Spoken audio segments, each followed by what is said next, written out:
السلام علیکم ورحمۃ اللہ وبرکاتہ۔ معزز ناظرین کرام، ایک صاحب نے دریافت کیا ہے کہ تعویذ کے جائز ہونے کی شرطیں کیا کیا ہے، یعنی کن شرائط کے ساتھ تعویذ کا لینا، لکھنا اور لینا جائز ہے۔ تو اس سوال کا جواب یہ ہے کہ علماء کرام نے تعویذ کے جائز ہونے کی 3 شرطیں لکھی ہے۔ سب سے پہلی شرط ہے کہ تعویذ کلام الہی ہو، اسماء الہی ہو اور صفات الہی ہو، یعنی تعویذ کے اندر جو کلام، جو جملے، جو باتیں لکھی جا رہی ہیں وہ یا تو اللہ کا کلام ہو، یا جو ہے اللہ تبارک و تعالیٰ کے نام ہو، یا اللہ تبارک و تعالیٰ کی صفات ہو۔ دوسرے نمبر کی جو شرط ہے وہ یہ ہے کہ عربی زبان میں ہو اور ایسے کلمات کے ذریعے ہو جن کے معنی اور مفاہیم معلوم ہو، یعنی تعویذ کے اندر جو باتیں لکھی جا رہی ہیں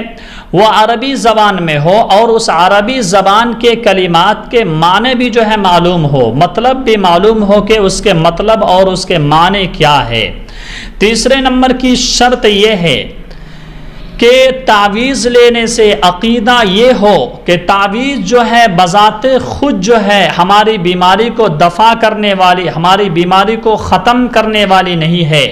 بلکہ بیماری کو ختم کرنے والی ذات اللہ تبارک و تعالیٰ کی ذات ہے۔ تعویذ تو ایک بیماری کو ختم کرنے کا ذریعہ ہے، جس طرح دوائی کو ہم جو ہے صرف ذریعہ سمجھتے ہیں، دوائی کو ہم جو ہے بذات خود بیماری کو ختم کرنے والی چیز نہیں سمجھتے ہیں، اسی طرح تعویذ کو بذات خود بالذات اس کو مؤثر نہ سمجھے، بلکہ بالذات جو ہے مؤثر اللہ تبارک و تعالیٰ کو ہی سمجھے۔ ان تینوں شرطوں کا خیال رکھنے کے ساتھ ساتھ تعویذ کا دینا جائز ہے۔